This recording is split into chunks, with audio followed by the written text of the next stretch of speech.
Studio में कुरान पाक की बेहरमती के खिलाफ जमीयत उलमा इस्लाम तालका सकंड के जानिब से अमीर JUI नवाब शाह कारी अब्दुल कयूम चन्ना, JUI अमीर तालका सकंड हाफिज अली अहमद चन्ना, अल्लामा मुफ्ती ज़ैनुल आबिदीन राहू, हाफिज नेमतुल्लाह परिहाड़, हाफिज राशिद महमूद लगारी, कारी अब्दुल बिरोही, हाफिज इरफानुल्लाह लगारी और मौलाना हिदायतुल्लाह जमाली की सरबराही में मदीना मस्जिद सकंड से लेकर सकंड काजी सरफराज सकंड प्रेस क्लब तक एहतजाजी रैली निकाली गई। रैली के शुरा स्वीडन हुकूमत के खिलाफ सख्त नारेबाजी की गई।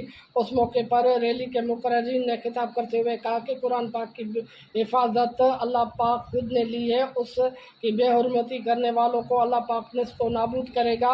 हम स्वीडन हुकूमत से मुतालबा करते हैं कि कुरान पाक की बेहुरमती करने वाले शख्स को कानून के मुताबिक सख्त से सख्त सज़ा दी जाए और पाकिस्तान हुकूमत को अक़वाम मुत्तहिदा और आलमी अदालत के सामने सख्त एहतजाज करना चाहिए और स्वीडन हुकूमत से ताल्लुकात ख़त्म करके स्वीडन हुकूमत के सफ़ीर को मुल्क से निकाला जाए। अगर पाकिस्तान हुकूमत ने ऐसा नहीं किया तो दूसरी सूरत में आलम इस्लाम दीन दुश्मनों को घेराव करेगी। रैली में हाफिज अब्दुल बारी चांडो, रमीज़ अंसारी, अब्दुल गफ्फार तौहीदी समेत सैकड़ों कारकुनान और शहरियों ने शिरकत की।